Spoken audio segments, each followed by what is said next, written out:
Halo sahabat dunia maya, kali ini kita akan membahas tentang potensi yang sangat berpeluang di zaman ini, baik itu untuk mencari nafkah ataupun di berbagai hal, khususnya masalah-masalah yang berhubungan dengan kedudukan sosial.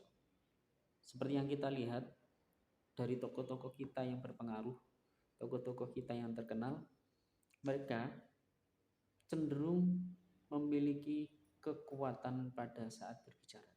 Jadi potensi terbesar yang bisa kita manfaatkan baik untuk mencari penghasilan maupun untuk mendapatkan kedudukan di dunia masyarakat adalah berbicara. Seperti yang kita lihat, tokoh yang terkenal di Indonesia, Bapak Insinyur Soekarno. Beliau adalah salah satu tokoh yang sangat populer di Indonesia maupun di luar negeri. Kekuatannya terletak di mana? Kemampuannya dia untuk menyampaikan gagasan melalui kemampuannya berbicara. Karena dengan kemampuan kita berbicara, kita bisa menyampaikan ide, gagasan tepat kepada masyarakat sesuai dengan apa yang kita inginkan. Maka tidak ayal banyak orang pintar namun tidak bisa berbicara, kemampuannya untuk mempengaruhi orang lain akan ide-idenya akan sulit. Tapi dari orang yang pintar berbicara, punya keahlian berbicara, meskipun idenya sedikit, sangat mengena di masyarakat. Sebetulnya setiap masyarakat punya ide-ide bagus, punya ide brilian. Tapi kadang bedanya ada yang bisa menyampaikan dan ada yang tidak.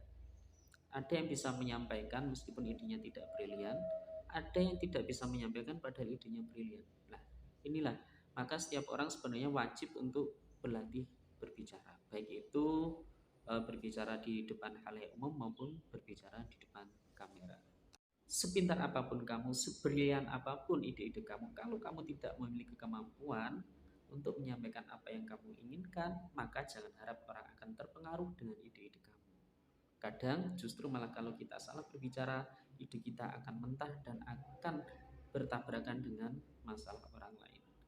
Kemampuan-kemampuan ini yang perlu kita latih, terutama kemampuan berbicara, agar gagasan-gagasan kita yang brilian, gagasan-gagasan kita yang bagus, punya dampak yang positif di masyarakat, karena apa yang kita sampaikan, apa yang kita pikirkan bisa diterima masyarakat dengan gamblang.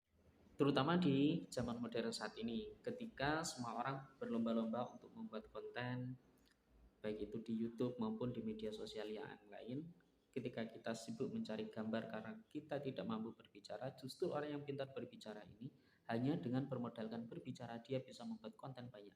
Seperti yang kita lihat di YouTube itu, kebanyakan orang yang kontennya mudah diterima YouTube adalah orang-orang yang bisa berbicara atau bisa menyampaikan gagasan.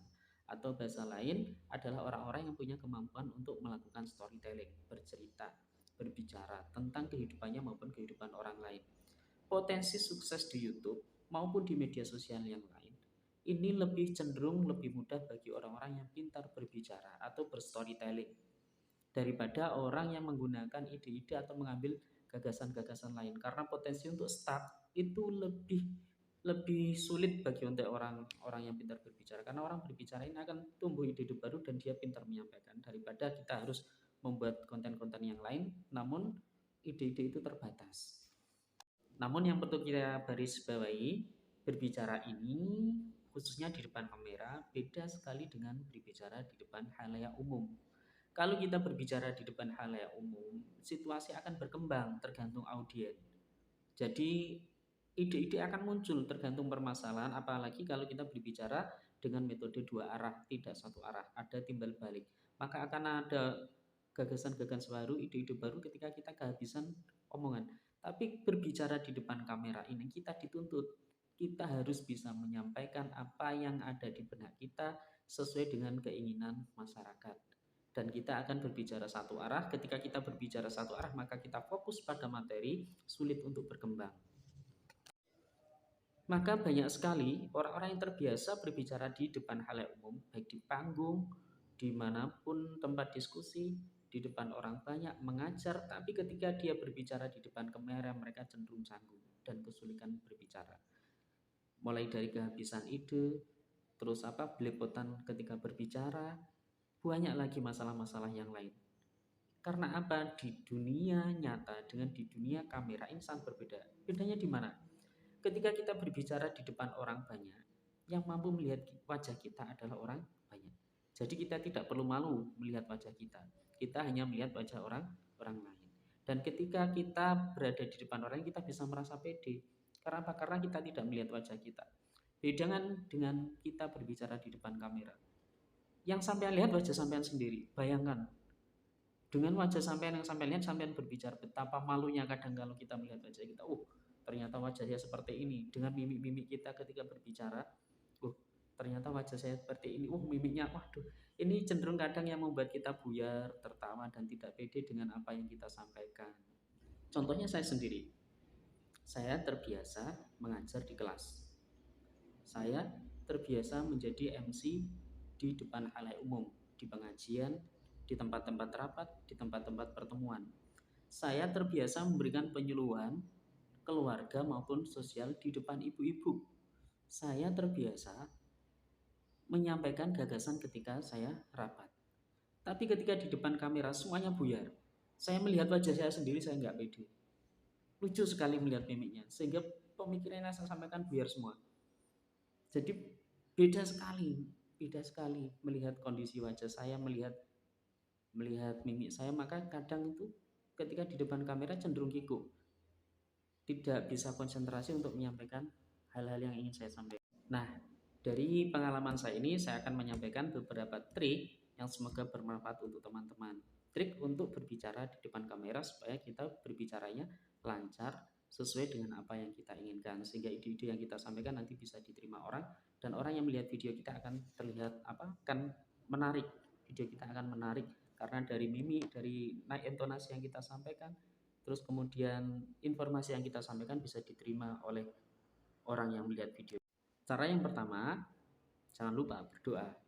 Sebelum memulai apapun, berdoa. Karena secara spiritual, doa ini memberikan energi positif terhadap mental kita.